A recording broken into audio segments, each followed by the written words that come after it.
Okay, we are live. Good afternoon, everyone back home. My name is Bumi Bossade, and we're here again, Lifting Stripes Initiative LSI. And today we have amazing individuals with us that will be sharing their tips, experiences, strategies on how to get into medical school here in Canada. We've heard a lot of stories. I'm going to be asking you guys some funny stories today. How difficult it is to get in and how stressful the program itself is. And thank God we have, quite a few medical students here today that will be sharing the experiences and also will be telling us really what's going on out there, right? So thank you guys for joining this afternoon and welcome everybody. And today we have one of our LSI youth ambassadors joining us as a co-host today. I will allow her to introduce herself. Good afternoon, everyone. My name is Michelle, and I am one of LSI's youth ambassadors here to co-host this LSI meeting today. Thank you so much, Michelle, and welcome everybody. And we'll go right into it. And just before I kind of yield the floor to my guests today, please note that questions are welcome. If you have any question, please put them in the chat box. We will then read those questions out and ask our panelists later on. But before we do so, they have a quick presentation for us. And Ezekiel, over to you. Thank you very much, Bumi, again for the opportunity. Hi, everyone. My name is Ezekiel, and I have my colleagues here with me, and we are part of the University of Toronto Black Medical Students Association. And really, we're here today to share our different journeys to medical school and hopefully to reinforce the fact that there is not a single path to getting into medical school. Next slide, please. Thank you. So once again, my name is Ezekiel. I reside in Hamilton, Ontario, and fun fact about me, I love soccer. I love to watch soccer. I love to play soccer. I love everything about soccer. So that's kind of what I do a lot on my free time. I'll allow the rest of my colleagues to also introduce themselves. I can go I'll next. go. Oh, go ahead. Masha, go ahead. Yeah, I was just going by the order. So since I'm next to Ezekiel on the slide, hi everyone. My name is Panache. I'm originally from Zimbabwe, but when I came to Canada, I settled in Ottawa. And something that I really enjoy to do, kind of to decompress, is really hiking in the snow only when it's sunny, getting some vitamin D. I can go next. My name is Demi Lola, and I grew up here in Toronto. And I would say a fun fact about me is I really like experimenting with hair and makeup. I actually taught myself how to do my own hair when I was like 10. I've been doing it ever since. So, yeah. Okay, I'll be the last to go. My name is Nifemi. I grew up in Brampton, but currently we live in Waterdown, Ontario, which is like next to Hamilton, Burlington. Fun fact about me is I love makeup. Damn, I didn't even know you did hair. I don't know where I've been going to do my hair when I could have been going to you, but now I know. So I'm taking notes of that. But yeah, excited to be here today. Thank you very much, guys. All right, so what is the BMSA? We are part of the BMSA. It's an acronym for the Black Medical Student Association, and is actually the first, longest standing, and largest union of Black medical students in the whole of Canada. And we have different arms of the BMSA. There's the events department, there's the health promo. I'm part of the student outreach. I have a few colleagues here also part of the student outreach. We have the admin department, the finance department, the Black learner experience, which is a new department that we recently added to it. And we also have the marketing and communications. And really, the whole arm or the different arms of the BMSA, the goal is for it to holistically empower Black medical learners, encourage early interest in medicine, and also advance health within Black communities all around the GTA. So that's basically kind of what we do as a whole. Next slide, please. Okay, so in terms of Black representation in medicine, so this is what we have currently. There's approximately 2.3% of physicians in Ontario that are Black, but the population in general as a whole, there's about 4.5 to 4.7% that make up of Black people that make up the population. And really the hope is that we can get the number of physicians closer to what is representative of the population in Ontario. So we are hoping to really encourage interest in from the Black community, and also improve or maybe express more interest as like to make sure there's more Black representation in medicine. Okay, so I'm going to pass it on for them to also talk about the various journeys to medicine and how you can be a part of it too. So yeah, I'll take over this. I think one of the things that we want to stress in this presentation is that there's not only one journey to medicine. And so I think the way we want to start is by highlighting how many medical schools are really in Canada. And you'd find there's only about 18 medical schools, which is on the lower end compared to our counterparts in the United States. There's much more or many more schools there. And hopefully we'll get to see more as time progresses. Like we saw just recently the opening of TMU in Toronto, and I imagine there's another one opening as well. I think Prince Edward Island, but it's still in the talks. So it's very exciting things happening, but there isn't a lot of medical schools in Canada. There are multiple journeys that one could take to get into medical school. Often people will do the typical undergraduate degree, and then after they'll apply and get, and if they receive acceptance, go straight into medical school.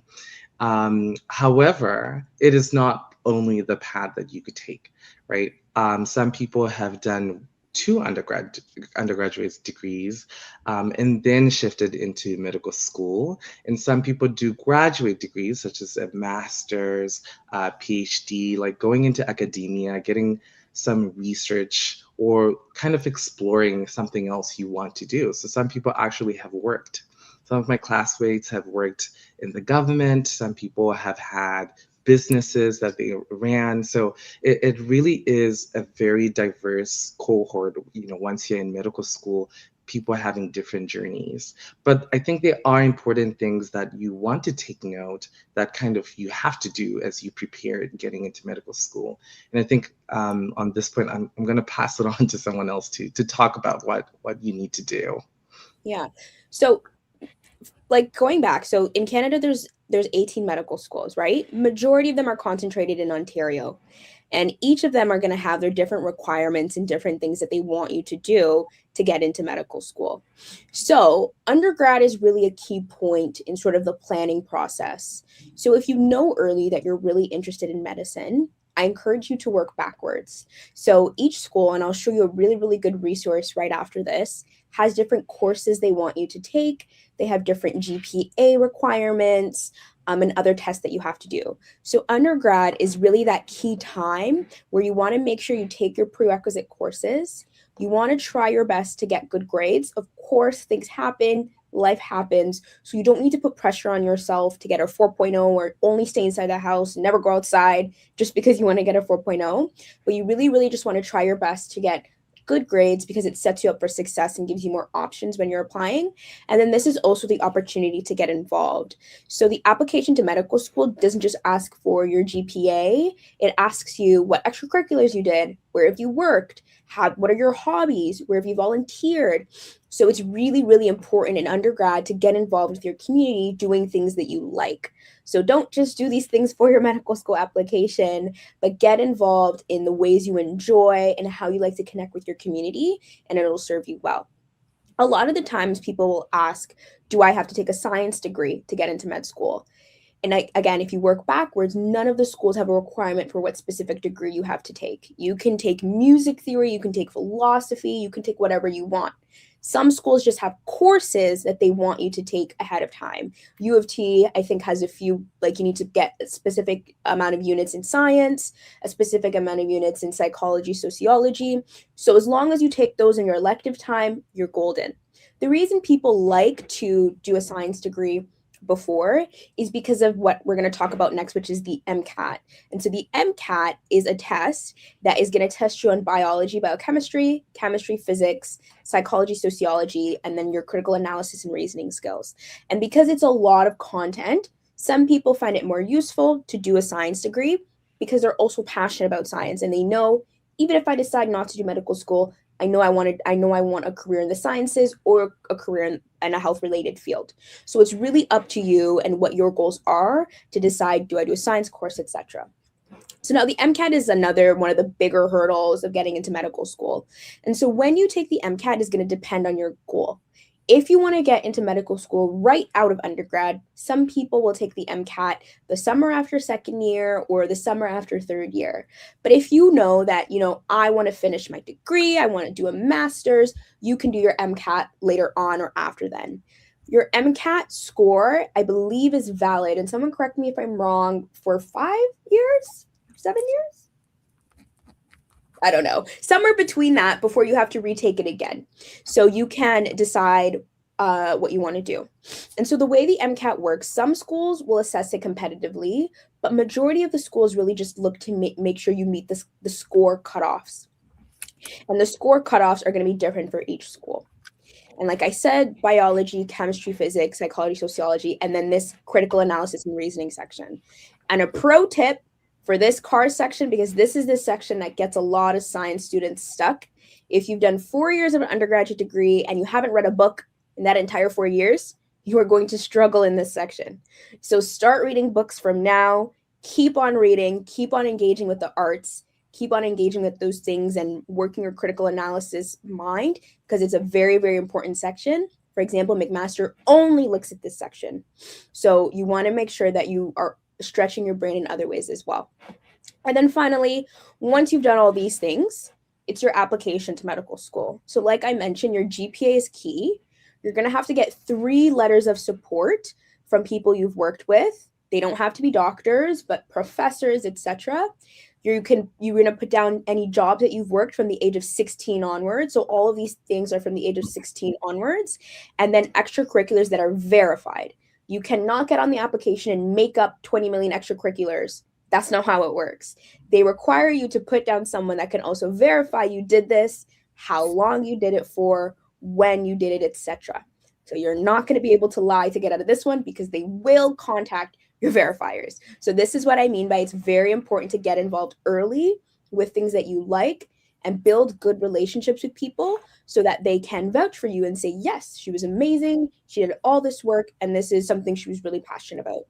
There's research, your hobbies. I talked about doing makeup on my medical school application, volunteering, awards like scholarships, recognition awards, obviously the MCAT.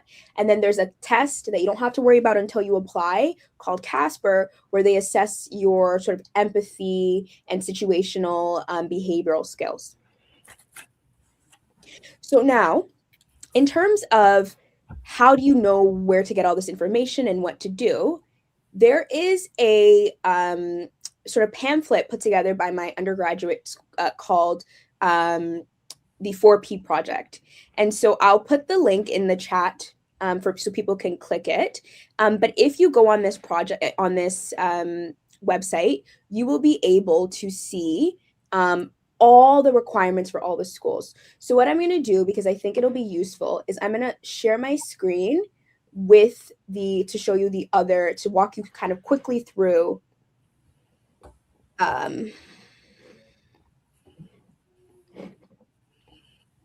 okay, so this is the website. Can everybody see my screen? Not anymore. Okay, give me a second.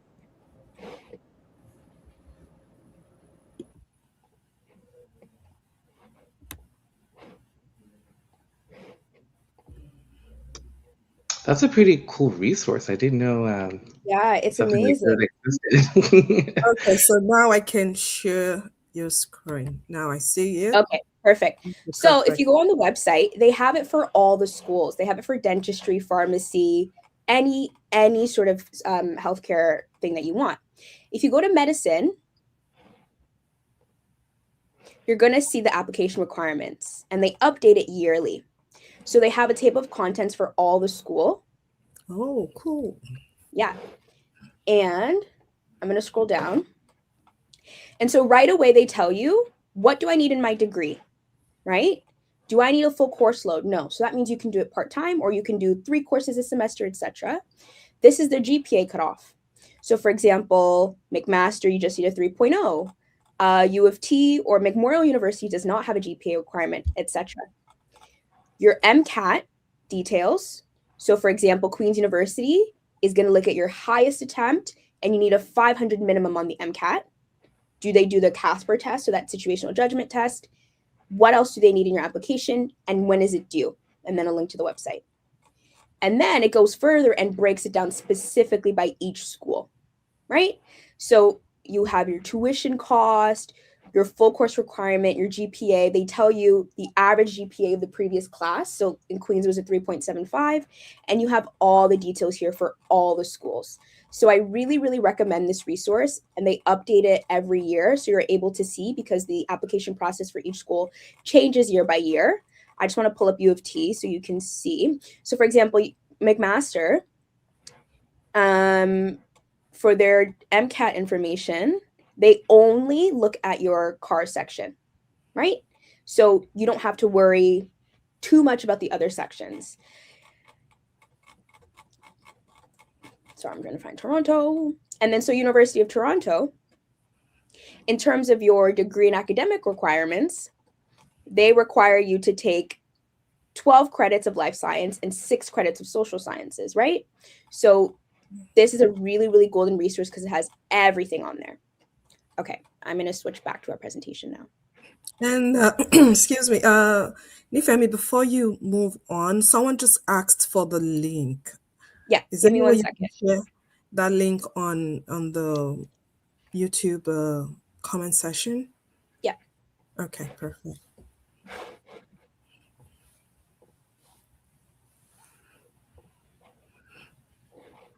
Okay, I'm going to attempt to share my screen again and see if you can let me.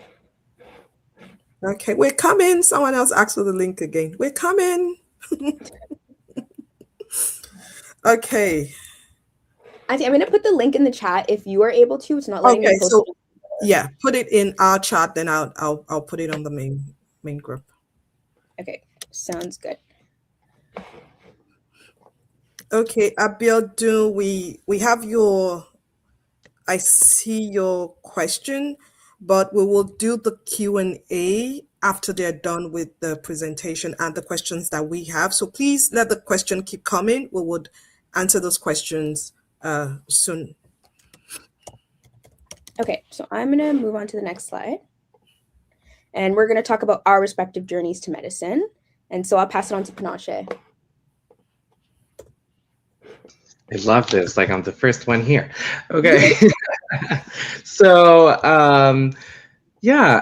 so my journey was non-traditional compared to other applicants. So initially, as I mentioned, I'm from Zimbabwe,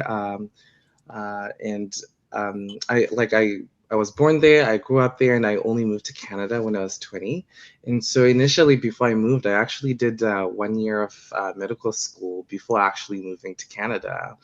I don't have any pictures from my high schools. I went to a boarding school, so no phones were allowed.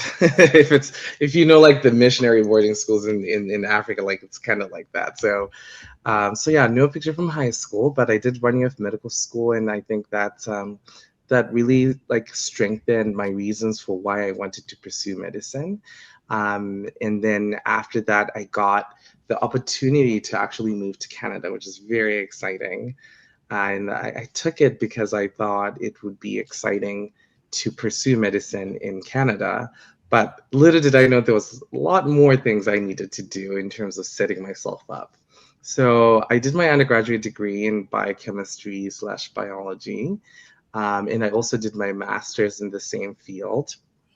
But I cannot stress this enough. You do not need to do a science degree, right? You just need to look up what each school's requirements is in terms of, like, some schools will have courses that you have to take. And so I think that's what you need to look up. But I always enjoyed science, so I pursued it that way. And then after my master's, I did work 1 year in different retirement homes. And then after that, I got into medical school. The picture I have at the last point is at the stethoscope ceremony, where, I guess for those who don't know, with the University of Toronto, we do the ceremony where when you get into medical school, they'll put it's almost called, like, we usually call it like it's almost like a getting gown, but with a stethoscope. And the whole idea is they're congratulating you on becoming a doctor, but we don't do white lab coats so that we kind of decolonize the practice or the association white lab coats have in medicine. So the picture is important because the person I'm standing next to is Dr. Zainab, and she's, I think she's the outgoing president of the OMA. Or, it was so exciting seeing a woman in medicine, like a Black woman. Like, I had not seen a lot of people in medicine, and it really encouraged me, I guess, to really go out there, because there isn't a lot of us out there. So I definitely encourage a lot of you to pursue medicine. Yeah, I think that's pretty much it. I have more to say, but we'll leave it to other people. Okay, so my journey to medical school. So that's me in 2020. I graduated high school, and I would say it was in high school when I started to take like science-based courses, biology specifically, that I realized that I actually genuinely liked learning about the human body. And so I decided to pursue biomedical sciences at the University of Guelph for my undergrad degree. So initially, I would say in undergrad, I started off strong, like, yes, I want to do medical school, but that desire definitely fluctuated throughout my degree. I was just kind of thinking about what I wanted to do with my life, and I couldn't make up my mind. I did know that I wanted to be in the healthcare field, though. I knew I genuinely enjoyed helping people, especially like in their most vulnerable moments, which is an important aspect of medicine. So I did a lot of exploring, I would say, in undergrad, in terms of trying to expose myself to different career paths to see which one I genuinely liked.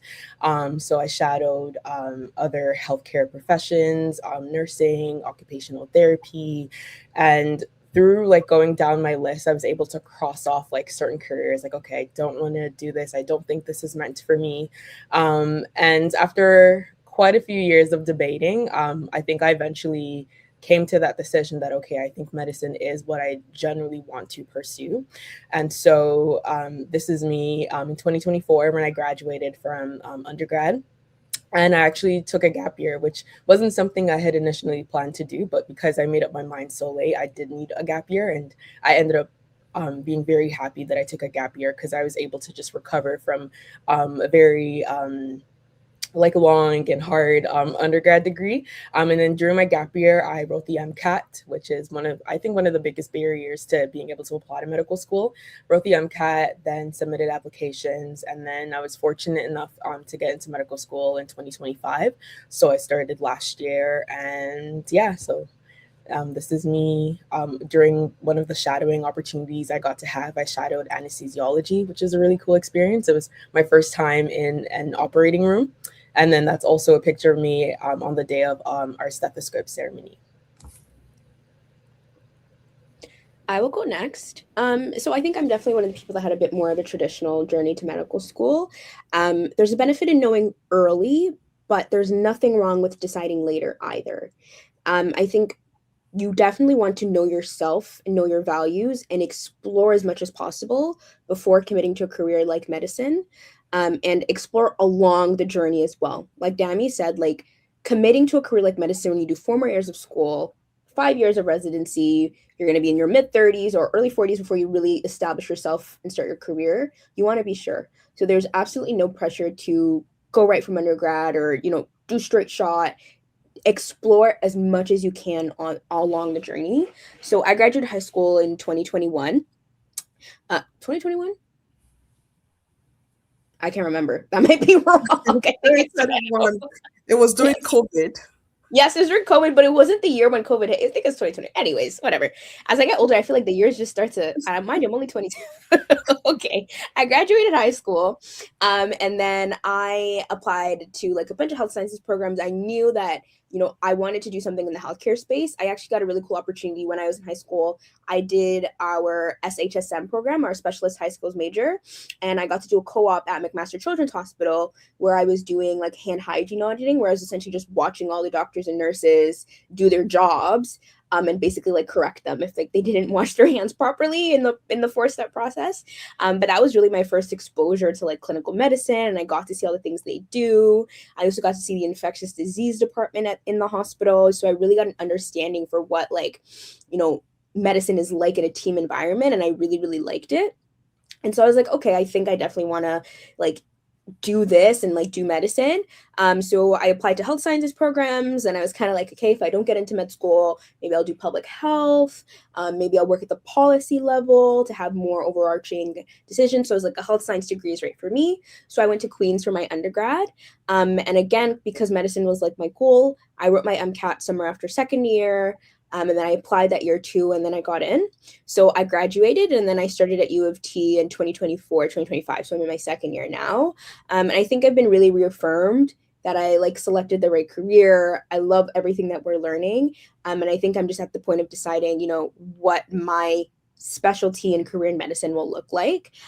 So I think I had the benefit of knowing early, deciding early, committing to the pathway, and access to resources that told me all these things. So like the 4P project thing I showed you, that is a golden resource because you know ahead of time and you can tailor your pathway to that. The community of support at U of T was also very instrumental in my journey. Their research application support program was the way I landed 2 of my research positions. They were the way I knew about these research positions. So utilizing the resources that you sort of see along the way is going to be really, really, really helpful for you getting to medical school.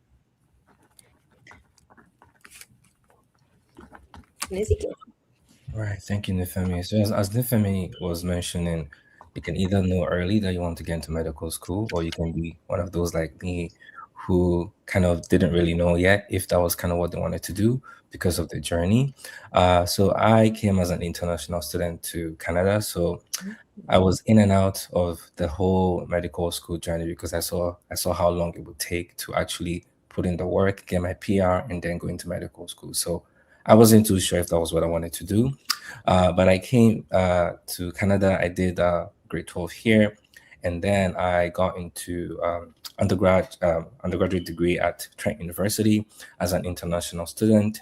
And if there's something you must know, I think now it's even a little bit more expensive. But at that time, it was quite expensive as an international student to be able to pay the tuition fees, right? So Ontario was a little bit more expensive for me. So I actually only spent 1 semester at Trent University pursuing biology before I decided to move to New Brunswick, because New Brunswick they were giving me at least $10,000 discount in terms of my tuition at the time, and my mom was really excited about that. So I decided to move, not really because it was convenient, but because of finances. I decided to move to New Brunswick, where being an international student was a lot cheaper compared to Ontario. So in New Brunswick, I pursued a double degree. I did a degree in biology. I also did a degree in chemistry because I actually really enjoyed chemistry. And one thing that kind of worked together in my favor, I would say, was the fact that the system in New Brunswick was a lot different from Ontario. In Ontario, they kind of charge you per course. I don't know if they still do that, but in New Brunswick, you pay a flat rate. So you either pay for being a full-time student or you pay for being a part-time student. And that kind of worked in my favor because then if I took more courses during the semester, I don't have to pay per course. I just pay a flat rate, right? So my advisor kind of let me in on that, and I decided, because finances were a little bit tight, I decided to take more courses at University of New Brunswick. So I actually completed my degree in 2.5 years because I ended up taking a lot more courses. So as you can tell, like this is not the strategy of someone who wanted to go into medical school. This is someone who was just trying to really make sure that they graduated with a degree without having to drop out of school, right? So I wasn't really concerned about taking as little courses as I could, and I went for biology chemistry. It's not an easy course, or it's not an easy program to go into. But anyways, I was able to graduate from University of New Brunswick, and therein lied like the actual work to do, because now I had to try and get my PR to be able to apply to medical schools, because in Canada, a lot of medical schools, pretty much, I think it's only U of T that has supernumerary spots, I think about 5. And then McMaster says they take international students, but they really don't. For the past 10 years, I looked at the statistics, there has been no international student in McMaster. But anyway, so it's really hard as an international student to be able to get into medical school, right? So I decided to work for a while. And nobody told me that doing a degree in biology and chemistry doesn't pay well. So I got a job as a technician, which I didn't put here because the job was not too good. The pay was not too good. So I decided to work my way up in management. I decided to really take my career seriously because I was not really banking on medical school. I was banking on actually being financially stable. So I decided to work, and then very thankfully to God, I was able to get a job as an assistant manager in an aluminum company. So that's what the first pictures about. That was my first day at work, trying to get that money in a way, if you put that way. So I kind of pivoted from being a technician to being in a management position. And the second picture is kind of showing you like a growth in my career, because I was kind of like one of those hands-on managers. I like to put on the uniforms that the workers use, and I try to get my hands dirty, just to boost the team morale. So that was me as a manager in Norsk Hydro. It's one of the biggest aluminum companies in North America, actually. So I was really having a really stable career, and I was pursuing medicine at the same time. So what I meant was I was trying to get my PR. So once I got my PR, I decided to now, like, okay, you know what, let me pursue this career. So I wrote my MCAT. And then the first time I actually didn't get in. So I thought to myself, I have no more excuses to give people. Before I used to tell people, hey, I'm an international student. I can't really get into medical school in Canada right now. And I don't want to go to the US. So, but after the first time, it was pretty painful.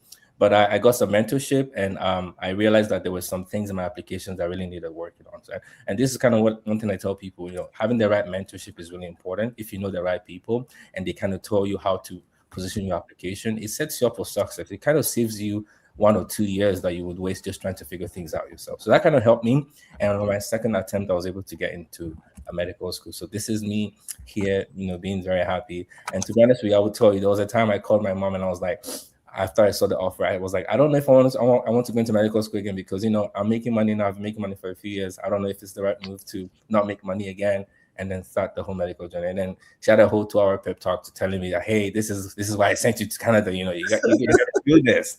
But anyways, that was just pun intended. But this is something I really wanted to pursue anyways. But the only thing that made me stop kind of was really because the journey was really long. So I'm just saying this to put it out there for anyone who's interested in this field, that even though the journey might seem long, don't let that deter you from actually putting in the work to pursue it. Because at the end of the day, if it's something you really want to do, it really is kind of worth it. That's just the truth.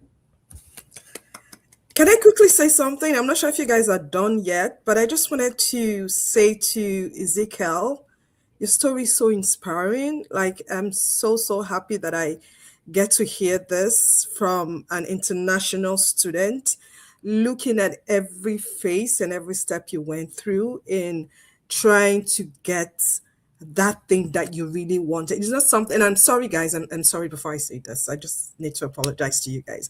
It's not something that we see a lot in today's demographic of youth, that resilience. And I'm so happy that you shared your story. Thank you so much. That really touched me here. Let me use the youths, thank you. That was amazing.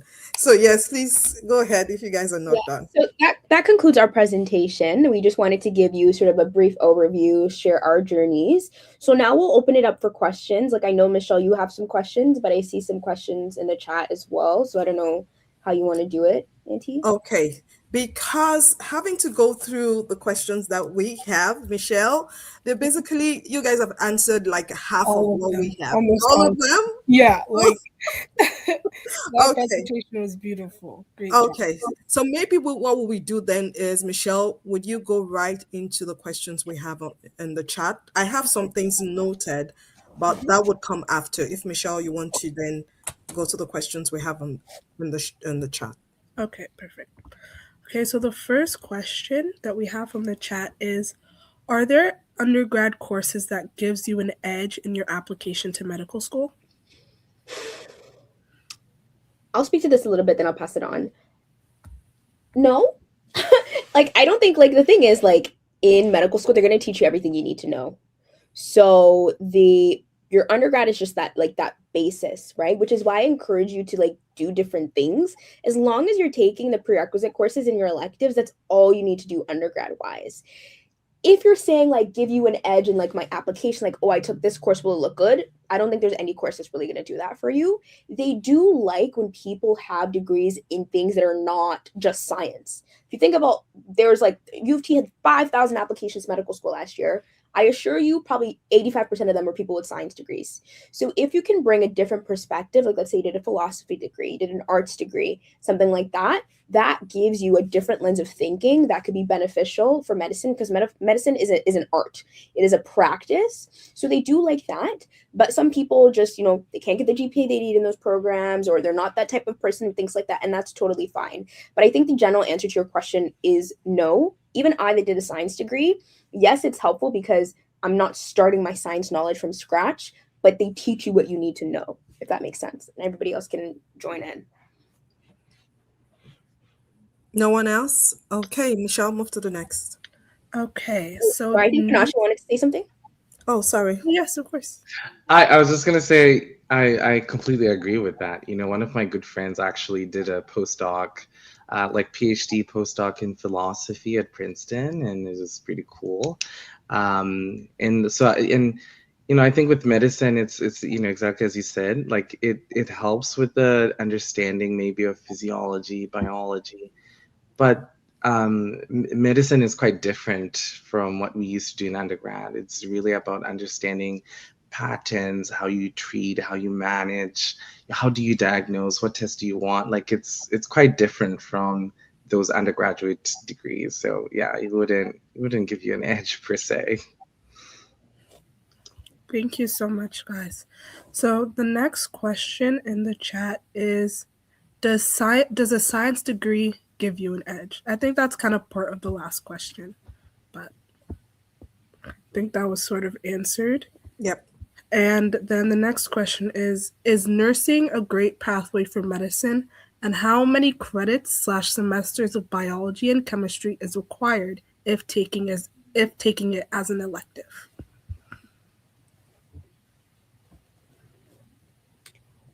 Is anyone willing to? I can start here, and I'm definitely, like, this is not from my experience, but this is from experiences of my friends who were nurses before getting into medical school. I think I think it gives you insight into what medicine actually looks like, and that is actually great because during your application process, doing the interviews, like you understand what they're asking you or how it's relevant to the idea of medicine. And so I think it allows you to understand what medicine looks like. You understand, like when people talk about, what is hypertension, you'll understand, like you'll have that prior knowledge to say, oh, like I remember doing this in this rotation, I've seen patients in this degree, and if I become a doctor, this is what I want my practice to look like for sure. As for the credits and semesters so I think I don't know them really at the top of my head, and even when I applied, I really didn't. But I think NIFEM's resources is definitely good and to check out. The websites of the universities as well, they'll clearly say it, although like sometimes confusing, right? So maybe the booklet as well will help you figure that out. But yeah, there's like, for example, with U of T, there's a number of, like, I think life sciences courses that you do. For other schools, you have to do like a social sciences type of thing, right? So it's not all science. It's sometimes other things, right? Like you need to do sociology or philosophy, like something that is not in the realm of science. Mm-hmm. And just from the perspective of doing nursing, so because the thing is, like when you are applying, you're saying you want to do medicine, you're taking a risk. You may not get in your first try, second try, third try. There's many people who end up having to leave the country just because of the landscape of Canada. So I understand people's intent is to, like, even if I don't get into medicine, I have a job in healthcare that I love. So that's definitely a valid reason for doing nursing. I think that the thing is, people will just warn is that nursing is a quite difficult undergraduate degree. They have very rigorous standards you have to meet. It passes like a 75%.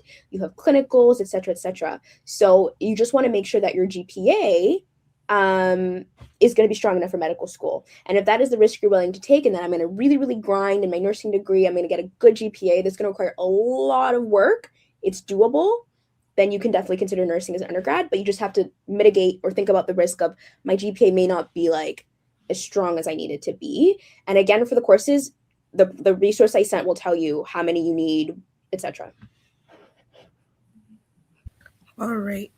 So for the next question, it is if undergrad is mainly to build a good foundation in science, can I skip undergrad and go straight into medical school?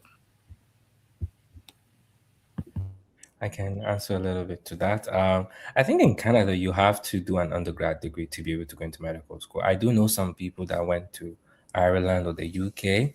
I know the UK, you can go into medical school directly, but if you're in Canada or maybe even in the US, you probably would have to do an undergrad to be able to get into medical school. It's like a requirement. Okay. I was gonna ask Nifemi, because you went to Queens. Do they still have the? They had like a different pathway actually. That was kind Yeah, of like Q this. arms. Yeah, but Yeah. they actually scrapped it now. They got rid of it. Yeah. Oh, okay, yeah. So just for context, Queens did have like a pathway that was like that for, was it BIPOC communities or Black and Indigenous. just anyone? Black and It's- Indigenous, right? Yeah, it started off being anyone, then they switched it to Black and Indigenous, then they got rid of it.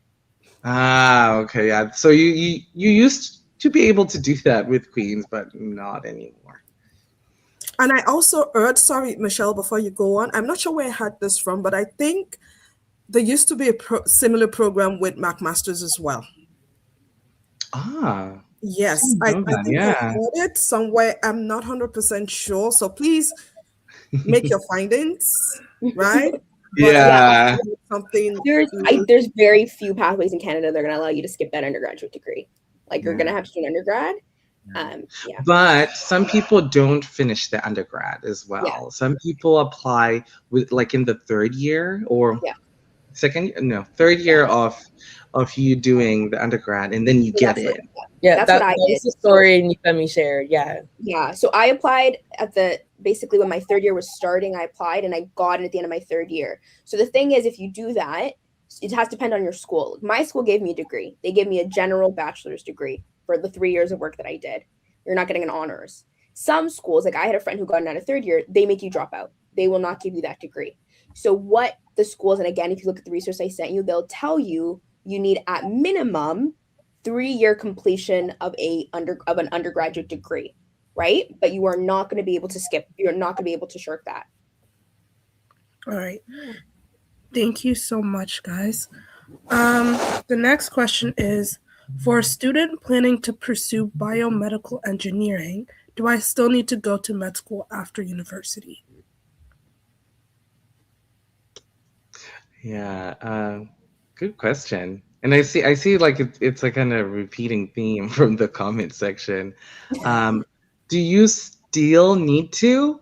Only if you want to. I don't think it's like a still need to like type of thing. If you want to go, you can absolutely go. You can. So I've met people who've done engineering degrees before pursuing medicine, and they actually bring, like, I feel like a lot of people who did like non-biology, non-biochemistry type of things, they actually bring a kind of different insight when they go into medicine.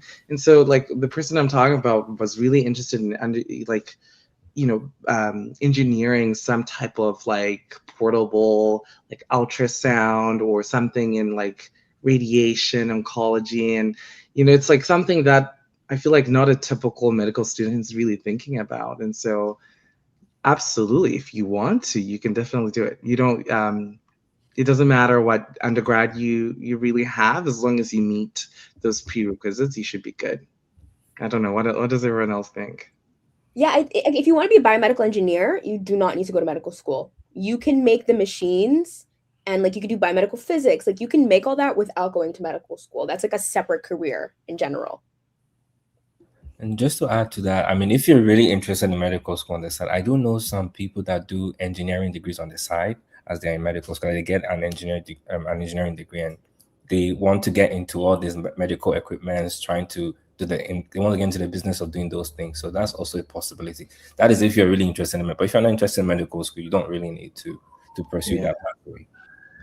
I mean, it's truly fascinating, though, right? Like, I think I was watching an interview of a physician in Halifax talking about how they helped build this ring cutter. Also, like that cuts like when someone is swollen and you can't get the ring off, it cuts through, but it doesn't like hurt them. And he was real like, you know, to think about that and how he was so proud he was shown on the like famous show The Pit. And I was like, wow, that's amazing. But I'm also looking at like the entrepreneur side of things. Like, you know, they'll probably make that, they'll have royalties as well for their invention. So it's certainly a interesting different outlook on how you can, you know, improve missionary medicine. Yeah, I saw that too. It's really interesting. Okay. The next question is, does medical school only cover what you need to become a resident, or is it that when you begin training for other branches like neuroscience and in cardiology? I can start. This is a lot to unpack, and I guess everybody can touch on this too. But I'm in my second year. NIF is also in the second year, and the way it's a good structure. So what they do is there's a first curriculum called Introduction to Medicine, where they try to get everyone on the same page, regardless of your background, wherever you come from. That is to get you to know the foundations of what they want you to know. But in summary, what they really do is there's this saying that by the time you complete medical school, you will not know as much as that ever again in your life. And that really is true, because in medical school, they teach you everything, but it's mainly the general information. You go through the systems, you go through the different, then before they start to go into like symptoms. So you kind of, it's a generalist approach to use like things like for family doctors and internists. That's kind of what they want to focus you on, to know those like general information. It's in residency. Once you get into residency, depending on what you match on, that's when you go more into details into what you want to do. For example, you could be in medical school and never really have an experience with an ENT doctor if you don't want to, because it's not part of the curriculum. Like they kind of scrap that out of the curriculum, right? So they go through the generalist approach where they teach you the basic information you need to know, and you decide based on that like what interest you have. And then in residency, that's when you really get into your specialty and they give you information specific to that. So then it's like it's like a bell curve where in your knowledge, by the time you graduate, you know as much as possible in like almost all the specialties, and then once you become a resident, you know very little about other specialties except the one you're practicing. Yeah. I think just so it's like clear, by the time you finish medical school, you are an MD, you are a doctor. But by the time you finish residency, you will be a cardiologist, a nephrologist, internal medicine doctor, family doctor, obstetrics, gynecologist, etc. So residency is where you specialize. Okay. Thank you so much, guys. The next question is, the next question is, what advantage does doing SHSM in high school give when applying to undergrad or medical school? As I am currently in the SHSM program and I'm not sure what advantages it gives. I did SHSM. Did anybody else do SHSM? I think it's just okay. Yeah, so SHSM is like specialist high skills major. It's like it helps you like focus a little bit early in high school and explore an area that you want. You can do it business, you can do an IT, etc. I did mine in healthcare, and I did a co-op. And honestly, funny enough, like I found it to be very advantageous because of my co-op.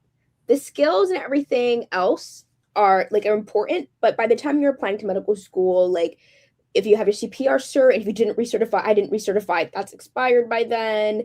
In the classes, I couldn't really remember a lot of classes, but it was really that experiential co-op that I found was the most beneficial, because that was one where I solidified that I like the clinical environment. And two, I garnered the most amount of hours in a clinical setting through my co-op. So by the time I finished my co-op, it was basically 40 hours a week for the entirety of summer. I had like 200 hours of being in a clinical setting. And I actually did use that on my application to medical school. And I think it was a unique opportunity too, that many people probably haven't had, because people volunteer in the hospital, and they'll be in different roles where you don't actually get to see clinical work being done. So I think that was my benefit, but that also depends on what type of co-op that you do. So I think the benefit of SHSM is that co-op, and you should be strategic about, the co-op position you select, and make sure you have good relationships with everybody there, because you're going to need to call on them like 5 years later to be a reference, to be a verifier for you. So I think really, really take advantage of that co-op experiential experience, because that is where the advantage is. Thank you so much. The next question I have, this one seems like a more simple one. What would you advise as a ideal GPA range for medical school?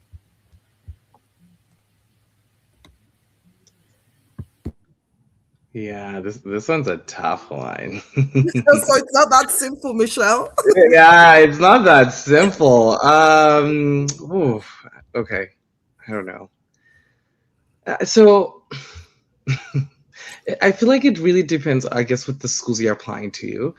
Like I would say it's gotta be high regardless, right? I feel like GPA is really amongst the things that you want to do right. GPA is high up there because it's kind of what they use to screen first. It's like the first screening tool before they move on to the next step of like looking at your application, right? It's the first like cutoff, right? So if you've written all these amazing essays with your experiences, but then the GPA is not great, you might get cut off and then they might not even read it. So really, when you get into these undergraduate degrees and you think medicine is a viable option, like still work on, pulling that GPA high. Maybe 3.9 or 3.8. I don't know. What do you guys think?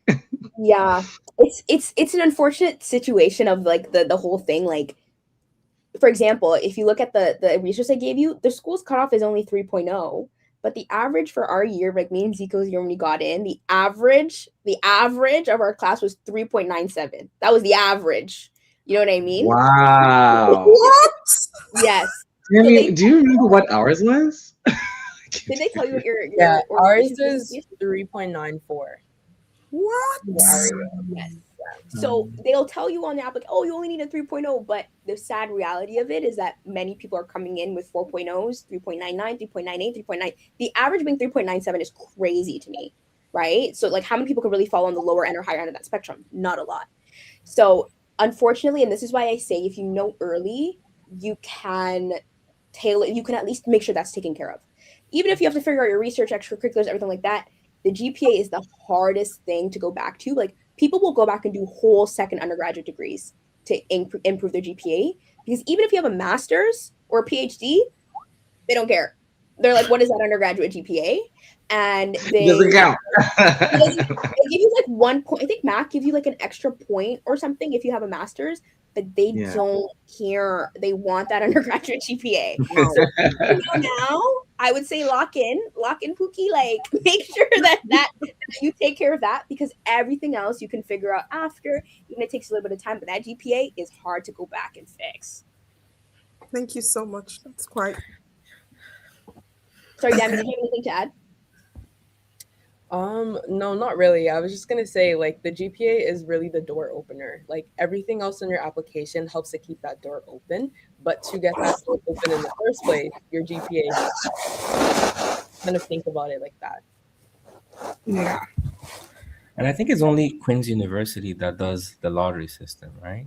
I think they still do the lottery system. So technically speaking, if you have a 3.5, technically speaking, if the odds are in your favor, you might get in. But I don't think you want to really play those cards, right? You just try and get as much of a high as possible and really just some control in your hands, I will also add that, like, for example, if you go online, McMaster actually posts like their stats from previous years, and they'll tell you specifically the number of students that got in with specific GPAs. So there are some students that I saw that got in with like 3.4s and 3.5s and 3.6. And of course, like, the number of those students may be like 2 students and 3 students and 4 students, but it does show that there are people who with lower GPAs that do get in. So if you do already have like an established GPA that might not be as high, there is still that small chance.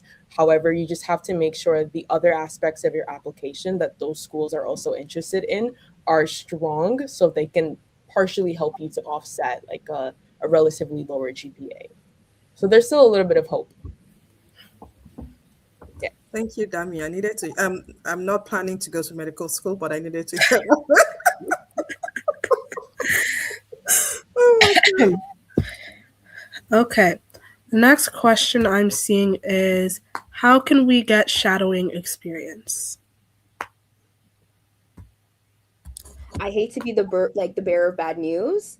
Don't focus on shadowing in undergrad or like because so number one, like there's a lot of privacy restrictions in the Canadian like medical system, rightly so. Like you have patients and everything like that. You need to respect their privacy. So they don't love when undergraduate students or master students, people who are not in medicine, shadow. We shadow as medical students because we have insurance. We sign documentations and the school actually provides us insurance in case anything goes wrong, we are covered. So they don't love when admissions doesn't love when undergraduate students shadow, etc., etc. I think what you can do is you want to see what the clinical environment is like and if you even like it. I think that's more the goal. So if you can, get a job in a doctor's clinic, you can volunteer at the hospital in different roles, and see what those spaces are like to decide if you like it. But don't focus on shadowing, and it sucks and it's hard because you would want to know, do I really like being like this type of doctor or this type of doctor before getting into medical school? But it's not like the States where they encourage you to shadow really, really much. In Canada, it's not their focus. And I think anybody else can speak to their experience. That's just been my experience and understanding. Yeah, I agree. I heard about some hospitals even, I don't know, you pay a fee to be able to shadow or something like that. So honestly, I wouldn't advise for you to do that. I think just volunteering in a hospital, just getting into that space, as Niv said, is more than enough to see if that's for you. Okay, so the next question is, what MCAT resources should we be looking for or looking at in general? Yeah. So, I mean, it really depends, I think, on your pocket and what you're trying to achieve. So I think for one of the things we advocate for really is accessibility to free resources, especially for people coming from Black communities or really communities that don't get much exposure to some of these things. So Community of Support at UFT has a lot of resources on their site, I think, that you can access that really help with studying for the MCAT. Usually what people do is they'll get the MCAT, you get the books that build your knowledge, right? So you get the books, you read over them, they build your knowledge. But the biggest thing for the MCAT, I feel like, is the practice you do. So people will also get big question banks. So this could be UWorld. People will also get the AAMC question banks because they represent the exam better. They represent what you'll see better compared to the third parties, other companies that provide the same service. But for the MCAT, I would say a lot of practice. You really got to get into the idea of understanding what the question wants and how to answer, and time management. It's almost like you rev up to it. No, it's a long exam. It's a whole 7-8 hours. So it's almost like you learn how to keep your composure or stamina along the whole exam. I don't know if anyone else wants to add to that. Yeah, I will say that I'm a big advocate on not spending a lot of money on the MCAT because the exam itself is very expensive, and even just buying more resources for it, it can run you a good amount of money. But I will say that there are a lot of companies out there that offer MCAT courses, and they're charging you $2K, $3K for these courses. I'm inclined to say that those companies, they're scammers. I don't think they're worth paying that much for. I think maybe one exception in which you could consider such a program is if you haven't taken a single science, your basic biology, chemistry, physics, you haven't taken any of those courses and you have the money, then maybe those courses might be helpful for you. But if you are in an undergrad degree where you do have that science background, I will say there are tons of free resources online on YouTube. I think the only things that you may potentially have to pay for, of course, the exam itself. buying textbooks, because there are companies that have different like textbooks that go through the different sections of the MCAT and tell you the content you need to know, and they teach it to you. I think those textbooks are important, and a lot of those textbooks are out there. You can buy them secondhand, so you don't have to spend that much money on them. I will also say, like Panache said, a lot of the MCAT is practice questions. And one company I would recommend for practice questions for the MCAT, it is expensive, but I think it's one that's actually worth the money, is UWorld. So they give you tons of practice questions and great explanations to help you really understand the questions that are being asked. And then, of course, the AAMC bundles. So that's like released by the MCAT company themselves. They provide tons of practice questions that are most similar to the questions you will see on the actual exam. There are also companies that will offer like full-length exams, because I do think to make yourself successful for the exam, you do have to build that stamina, and that requires practicing for like the 7 to 8 hours that it takes to write the exam. So I will recommend doing full-length exams, but the AAMC provides in the bundles that you will buy, they provide those those full-length exams. So I would recommend those ones. But aside from those three main things, I feel like everything else you can get online for free. Like there's Khan Academy, there's tons of videos online that you can watch on YouTube. Like search up MCAT, there's tons of free resources, videos that you can watch. There's Jack Weston. They do like daily cars passages, all free things on the internet. Like you search up MCAT, do your due diligence. Like you can find so many free resources online that you do not have to pay for. And I would also recommend, like if you know somebody who is writing the MCAT alongside you, like for the AAMC, for UWorld, you can split the packages with them. Because I think UWorld, for example, it costs almost as much as the exam itself. So if you're writing it alongside somebody else, you can split that account and split that cost in half. So yeah, all of that to say, like the MCAT is very expensive, but you definitely can find ways to cut costs for yourself to make sure that you don't have to spend as much money on the MCAT alone. I just wanted to jump in here because I see there's like someone asking a lot of questions about the MCAT specifically. So again, the resource that I gave is going to give you the cutoffs that you need, etc. And then in terms of mentorship, I'm going to plug Community of Support at University of Toronto, COS_U of T. Go on their Instagram, click the link in their bio, register for their mailing list. They have application to support you when you're applying to medical school. They have a free MCAT prep program where you're going to get tutored on specific sections of the MCAT. They have an MCAT fee waiver program where you can apply to have the MCAT fee reduced or waived completely, so you don't have to pay completely. And they have people that they can match you to a mentor to help you with your application and your interview if you get invited to interview. So I'm just going to skip all the rest of the MCAT questions. Look at that resource, follow Community of Support, because that's where you're going to get all the information and support about the MCAT. If you register for their mailing list, they'll let you know when these sessions are happening, when these programs are opening, so you can keep your eye on that. And what's that information again, Nifemi? I wanted to type it into the yeah. So the Instagram is COS_U of T. I just sent it in the chat. And then you can click the link to join their mailing list. And that's where you'll get the information about everything they have going on. Okay. Susan, to belabor the point about what Nifemi is saying, so the Community of Support, they specifically have an MCAT student support program that is running from May. It's an 11-week program and it's free. They teach you everything. I looked at the curriculum and they teach you everything you need to know. So it's something, if you're considering writing an MCAT, rather than just pay $2,000 for you to be taught, you can just, if you're eligible, usually people that are that have financial need that they prioritize first, you can be a part of the program.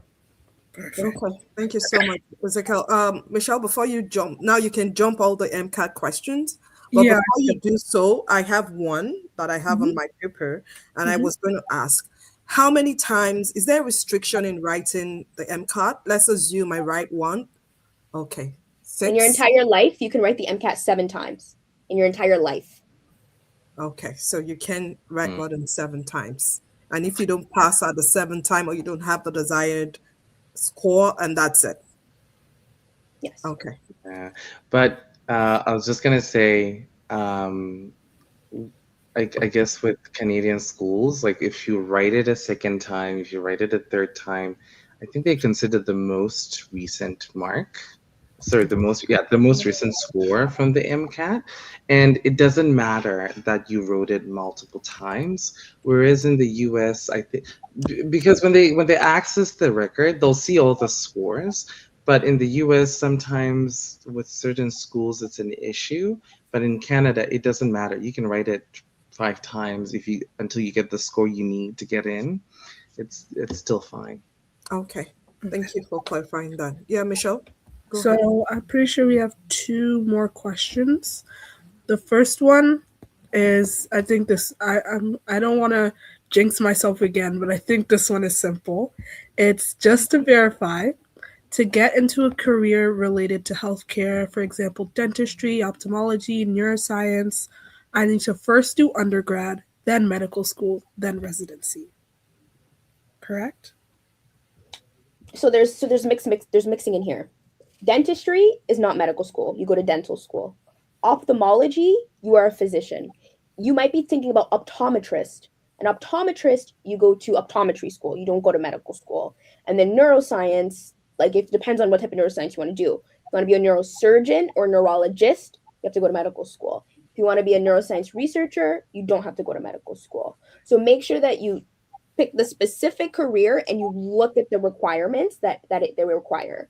And you have the right name, because ophthalmology is an eye surgeon. Optometrist is an eye doctor. So make sure you do the research backwards to look for what are required for each of those specific titles. Okay, and then last question. Would you recommend that an IB student pivots to SHSM? Because I don't think the IB track has co-op. That's not necessary. I'll be honest, high school doesn't really matter. Like high school doesn't matter too much. Like high school is kind of like vibes. Like, you know, I'm doing my learning. I'm gonna get into university. University is where you would like do your you actually want to, you know, make sure that you're getting that experiential experience. You're doing your internships. You're doing research. But high school, if you're an IB, just finish your IB program, get the certification, do your DELF, like finish that. It's not critical that you have to do a co-op in high school. No, not at all. And I think, sorry, I just saw a question here. I kind of want to pose it to everybody. How does research fit into medicine? This person has found that they're passionate about research and they want to know if medical school allows that flexibility, and also for financial reasons as well. So I'll pose that as our last question. Yeah.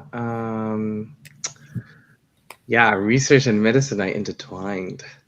You know, you need to do research to understand how best to treat patients, and so it's absolutely like it's absolutely important, like on the scholarly part.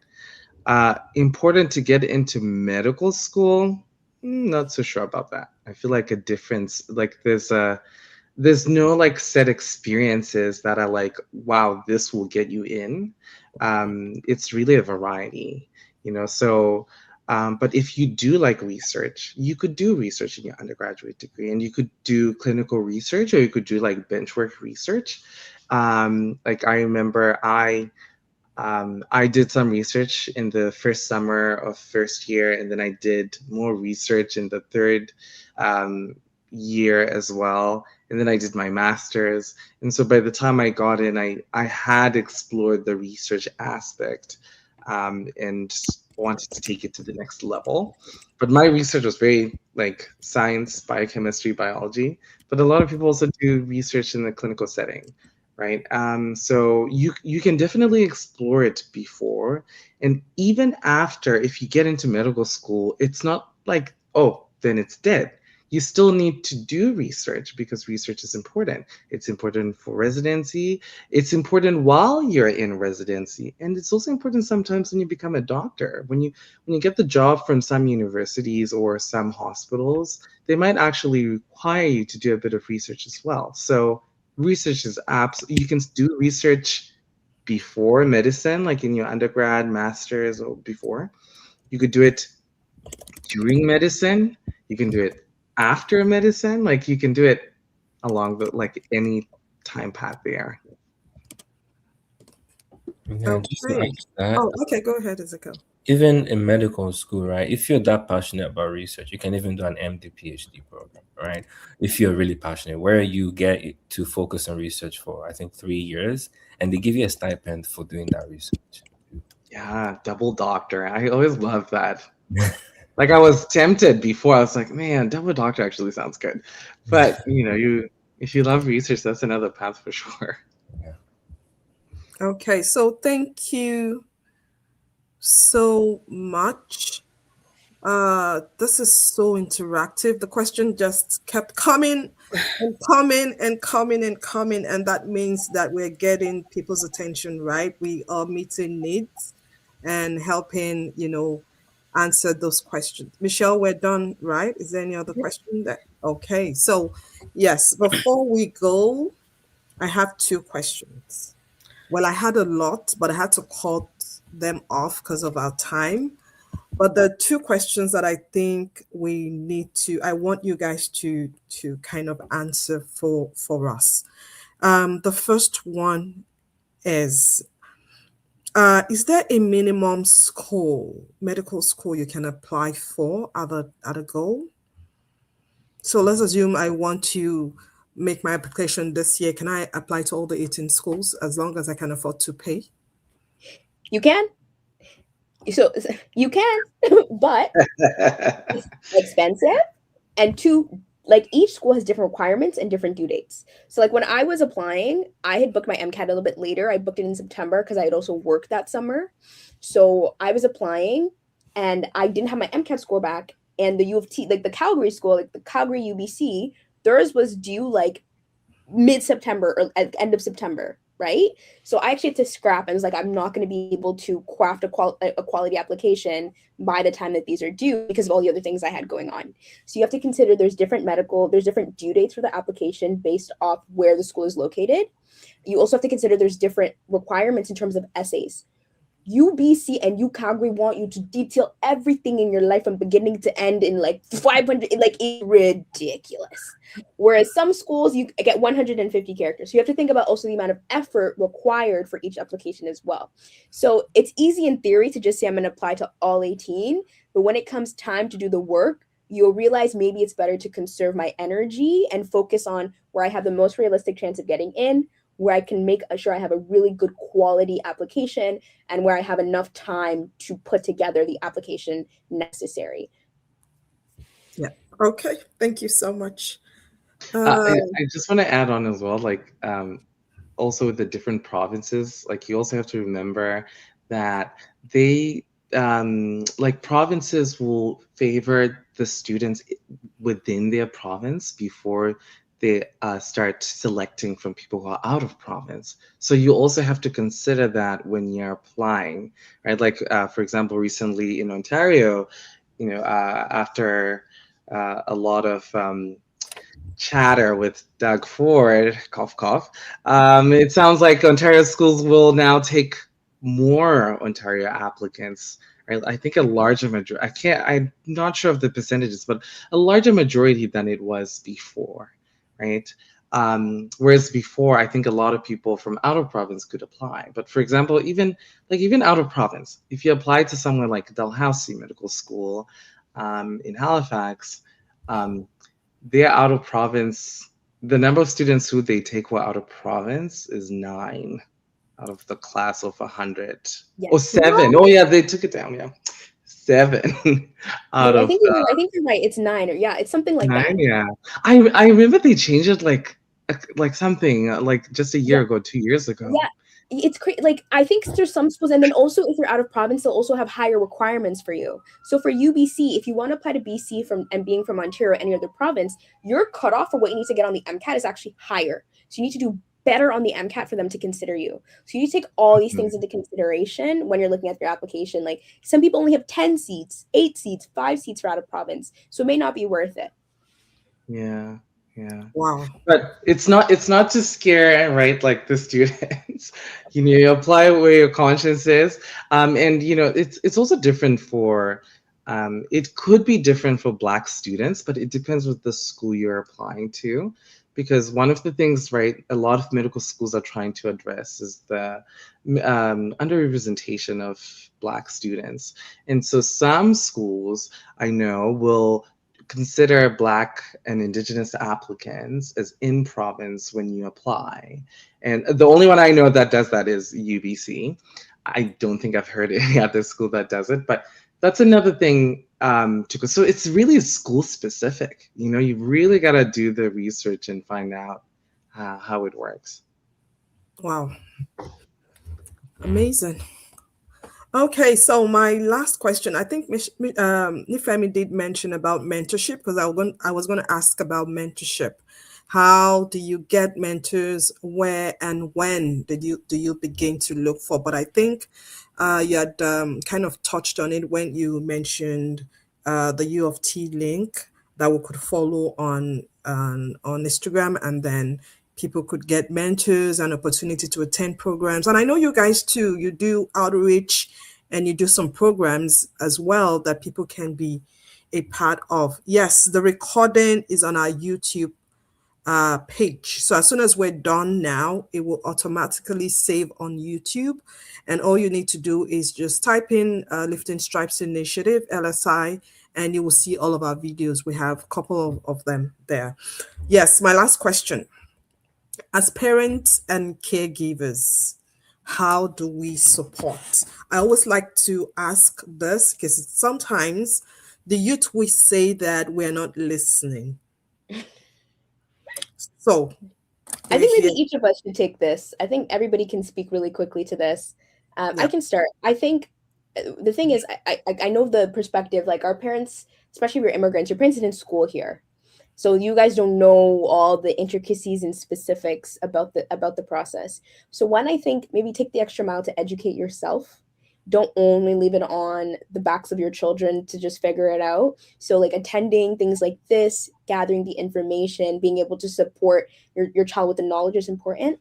But I think number two is if your child has decided to pursue a path like medicine, is trusting them and giving them the space to do the things required for medicine. I say this because Nigerians, you come and it's like book, book, book, book, book. You have to do your book, read your book, everything like that. But medical school, they want to see if you've worked a job.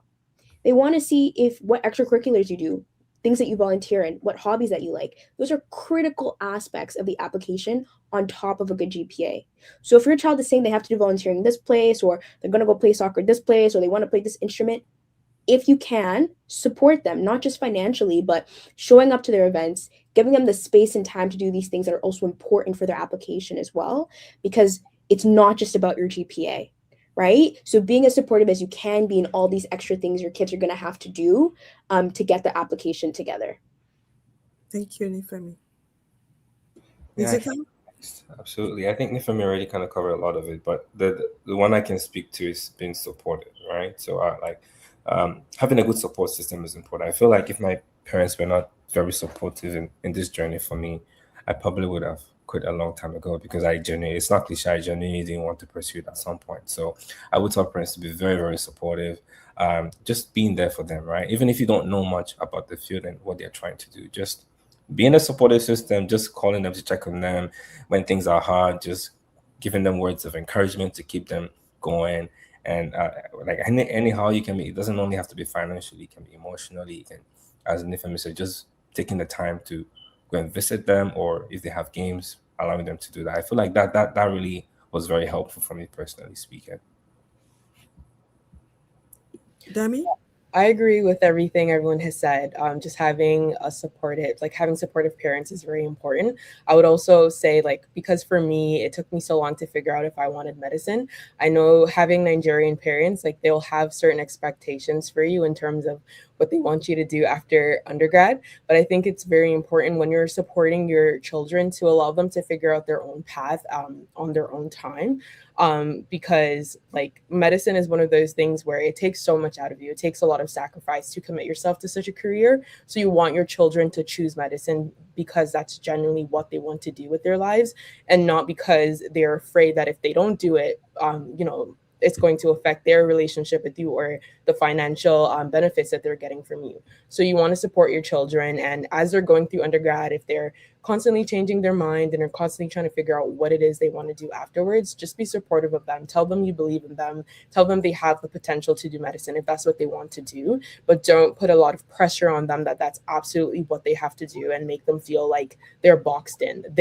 Every child should choose a career that they want to do on their own terms, because honestly, I needed to come to a point where I had made up my mind that this is what I wanted to do with my life. And I think if I didn't have that self-determination, I don't think I would have been able to go through that application process. And even now that I'm in medical school, like, you need to have like an internal drive to be successful in this career. And parents can't force that on their children. So allow them to figure out their path on their own, and as they do that, just be there to support them and gently push them to the right direction.